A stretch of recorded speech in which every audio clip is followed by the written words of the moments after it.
Assalamualaikum warahmatullahi wabarakatuh. Selamat pagi dan salam sejahtera untuk kita semua. Siswa-siswi SMP Negeri 1 Sawah kelas 9, kelas online PPKN kembali hadir untuk menemani kalian. Kali ini kita akan membahas dinamika perwujudan Pancasila sebagai dasar negara dan pandangan hidup bangsa.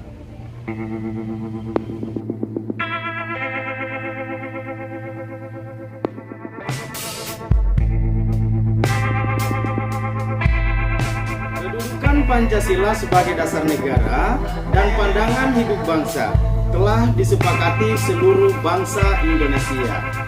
Akan tetapi, dalam perwujudannya banyak sekali mengalami pasang surut. Bahkan, sejarah bangsa kita telah mencatat pernah ada upaya untuk mengganti Pancasila sebagai dasar negara dan pandangan hidup bangsa dengan ideologi lainnya. Fase dinamika perjalanan Pancasila, yaitu yang pertama, masa Orde Lama, yang kedua masa Orde Baru, dan yang ketiga masa Reformasi. Baik, kita akan membahas yang pertama, yaitu masa Orde Lama. Pada masa Orde Lama, kondisi politik dan keamanan dalam negeri diliputi oleh kekacauan dan kondisi sosial budaya berada dalam suasana peralihan dari masyarakat terjajah menjadi masyarakat merdeka. Masa Orde Lama adalah masa pencarian bentuk penerapan Pancasila, terutama dalam sistem kenegaraan. Ada beberapa pemberontakan yang terjadi pada masa Orde Lama, yaitu 1. PKI atau Partai Komunis Indonesia, pimpinan Musso di Madiun pada tahun 1948. 2. TII, pimpinan Sekar Maji Marijan Kartosuwiryo pada tahun 1949. Yang ketiga, pemberontakan Republik Maluku Selatan yang disingkat RMS. Pemerintah Revolusioner Republik Indonesia yang disingkat PRRI, dan Perjuangan Rakyat Semesta yang disingkat Permesta, yang ingin melepaskan diri dari Negara Kesatuan Republik Indonesia pada tahun 1950-an.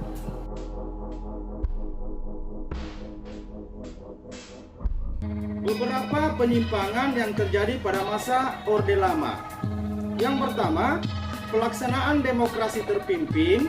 Yang kedua, pengangkatan Insinyur Soekarno sebagai presiden seumur hidup. Yang ketiga, menggabungkan nasionalis, agama dan komunis yang disingkat Nasakom.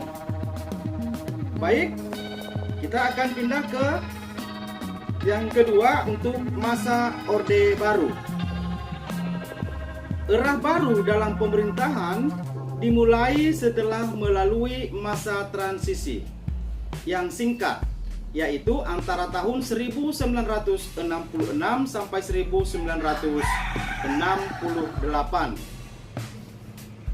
Ketika Jenderal Soeharto dipilih menjadi Presiden Republik Indonesia, era kemudian dikenal sebagai Orde Baru dengan konsep demokrasi Pancasila.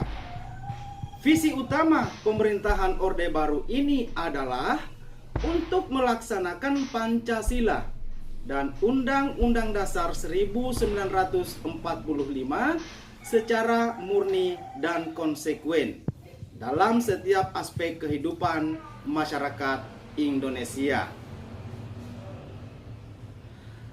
Dalam perjalanan politik pemerintahan Orde Baru, kekuasaan presiden merupakan pusat dari seluruh proses politik di Indonesia.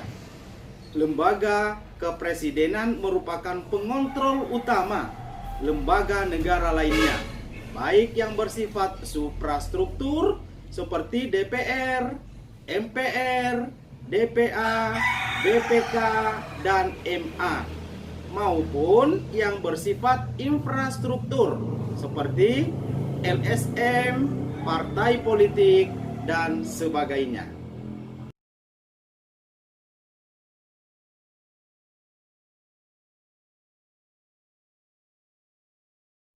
Masa yang ketiga yaitu masa reformasi.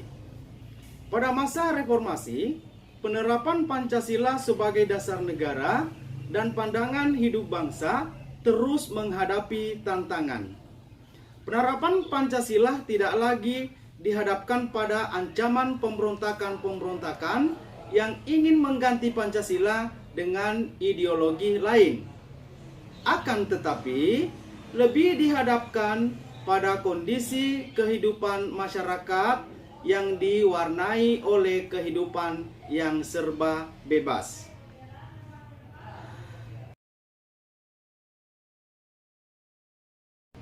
Kebebasan yang mewarnai kehidupan masyarakat saat ini meliputi berbagai macam bentuk, mulai dari kebebasan berbicara, berorganisasi, berekspresi, dan sebagainya.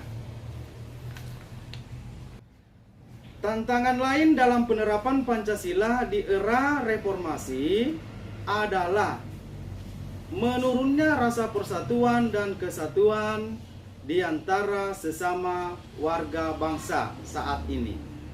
Baik pelajar, terjadinya tindak kekerasan yang dijadikan sebagai alat untuk menyelesaikan permasalahan dan sebagainya.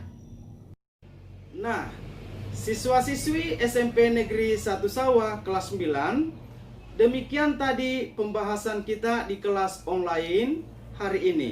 Sampai berjumpa pada pembahasan yang lain di kelas online PPKN. Assalamualaikum warahmatullahi wabarakatuh.